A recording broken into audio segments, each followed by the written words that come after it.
hab fikirkaaga waa aasaaska qaabka aad u aragtid nolosha iyo adduunka iyo sida aad u xalaysid caqabadaha iyo dhibaatooyinka ku soo wajaha.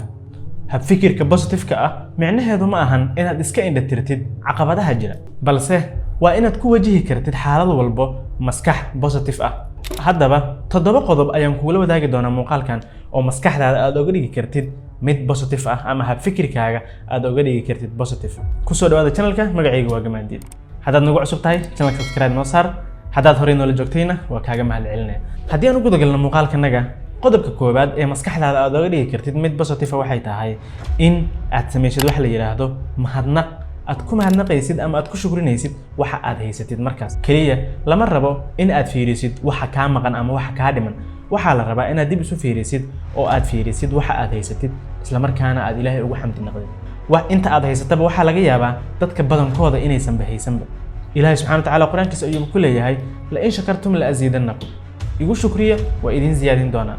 marka inaad ku shukrisid waxa aad haysatid waxay ka dhigaysaa maskaxdaada mid positive ah oo adduunka iyo noloshana hab positive ah u aragta. waxa ka maqan un haddaad ka walwashid mar walba waxaad ahaanaysaa qof cabasho badan oo mar walba maskaxdiisu negative iyo mataqaanaa wax markaas ayada aysan haysan ka fikirta. qodobka labaad waxa ay tahay in aad isku hareeraysid ama aad saaxiib ka dhigatid dad positive ah. dadka xunxun ama negativity ka sheekeeyo in aad iska fogeysid ayaa lagaaga baahan yahay, ama aad iska ilaalisid la sheekaysigooda ama la saaxiibkooda. maskaxdaada ayay saameynaysaa, waxayna kaa dhigaysaa ayaga oo kale oo kaliya negative baad u fakiraysaa mar walba. waqti la qaado dadka positive-ka ah, la saaxiib dadka positive-ka ah, ku dhiirigelinaya, wax wanaagsan kaala hadlaya, horumarka iyo sida aad noloshaada ku bedeli kartid kaala sheekaysanaya mar walba. waxaa la dhahaa your network is your net worth. dadka aad la saaxiibaysid ayaad mar walba la mid tahay. haddii aad la saaxiibtid 4 ganacsade waxaad noqonaysaa ganacsadaha shanaad, balse haddii aad la saaxiibtid 4 tuug waxaad noqonaysaa tuugga shanaad. haddaba si caqliyeysan u dooro dadka aad la saaxiibaysid, qof walba ha iskala saaxiibin. talaabada saddexaadna waxay tahay in waxyaabaha negative-ka ayaad ka fikiraysid ama aad dhahdidba in aad u bedeshid positive. tusaale, meeshii aad dhihi lahayd waxaan ma samayn kari, waxaa laga rabaa inaad dhahdid waan samayn karaa, waa isku dayayaa, khibrad ayaana ka faa'iidaya. maskaxdaada waxa ay la qabsato ayaad mar walba aad ku shaqaynaysaa. soo marka haddii mar walba aad dhahdo un waxaan ma samayn kari, maskaxdaada way la qabsanaysaa. balse haddii mar walba aad caadaysatid inaad dhahdid waan isku dayi karaa, waa samaynayaa, cashir ayaan ka baranayaa haddii xataa aan ku guuldareysto iyo si kasta ay ahaataba. so waxaa lagaaga baahan yahay in erayadaas aad bedeshid, aad isticmaalaysid si maskaxdaada ay la qabsato maskax positive ahna ama hab fikirkaaga uu noqdo mid positive ah. qodobka afraadna wuxuu yahay in aad focus garaysid ama diiradda aad saartid xalka ee aadan diiradda saarin caqabadda. haddii ay wax kugu dhacaan ama caqabad ay ku soo wajahdo, lama rabo in aad caqabadda diiradda aad saartid oo kaliya. waxa lagaaga baahan yahay diiradda inaad saartid xalka aad ku xalin lahayd. lama rabo inaad dhahdid dhibkan muxuu igu dhacay. waxaa la rabaa su'aasha inaad isweydiisid sideen ku xalin karaa, cashir nooceen ka baran karaa. mar walba caqabadda diiradda ha saarin ee xalka diiradda saar si hab fikirkaagu uu noqdo mid positive. talada shanaadna ee aan ku siinayo waxay tahay in negativity-ga meelaha uu yaallo ama aad ka arkaysid ama uu kaa soo geli karaba aad iska ilaalisid. marka hore negativity-ga meel walba ayuu yaallaa sanadkan, hadday noqon lahayd social media, asxaab hadday noqon lahayd, news hadday noqon lahayd, meel kasto negativity kama waayeysa. waxaad yaraysaa marka koobaad waqtiga aad ku bixinaysid meelaha negative-ka oo social media-ha, dadka maalayacniga ee aad daawanaysid oo mataqaanaa xiqdiga iyo xaasidnimada iyo aflagaadada iyo negativity-ga iyo waxyaabaha noocaas ka hadla social media-ha. iska ilaali inaad daawatid, iska unfollow garee ciwaanadooda xataa haddii aad follow garaysid.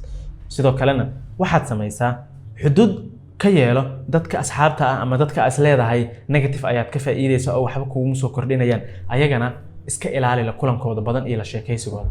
damo aad la sheekaysatid damo ayagoo kale aad noqonaysid. waxaad daawataa muuqaallo ku dhiirigelinaya, buugaagta akhri, sidoo kalena podcast-yada dhegeyso. wax walba aad dhiirigelin ka helaysidna dabcan dhegeyso ama daawo, lana sheekayso dadka aad wax ka faa'iidi kartid ee ku dhiirigelinaya.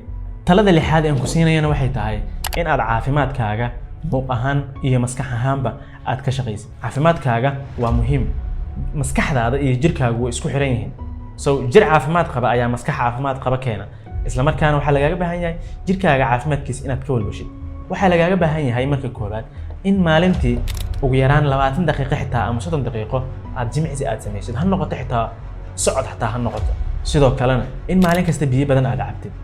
hurdo fiicanna dabcan aad heshid oo habeenkii aad seexatid xilli hore dhafartan iyo social mediahan iyo tiktokan habeen walbo aad scroll gareynaysid oo aad daawanaysid oo 9 saac iyo 10 saac habeen ku gaaraysid ma ahan wax ku fiican caafimaadkaaga soo waxaa lagaaga baahan yahay inaad iska yareysid waxaas ama aad iska dhaaftidba si maskaxdaada iyo jirkaaga bay u noqdaan mid caafimaad qaba talada toddobaad ee aan ku siinayana waxay tahay si hab fikirkaagu u noqdo mid positive ah waa in aad naftaada adiga aad amaantid waa inaad joogtaysaa waliba Soomaalidu waxay ku maahan amaan afkaaga kaaga ma horeyso waana sax sababtoo ah hadaa adiga naftaada aadan dhiiri gelinin naftaadana aadan ku kalsoonaanin cid kale ku dhiiri gelinayso ama ku amaanaysa ma jirto waa inaad dhahdaa waxaan waan sameyn karaa waan guuleystay guushu waa u qalmaa waxaan awood ayaan u leeyahay inaan sameeyo waan kari karaa waa isku dayi karaa يعني إن نفط هذا أديرك جلس أو نفط هذا أتكل سونات أي لقى جبهين قف على نفتي سوكل سونان رنتي وحق قبان كرامله مهمة أجو وين بوا إن نفط هذا أتكل سونات نفط هذا نوع إن أتكو أبهل بني سامر والبو وحيابها وناكسن أي سميس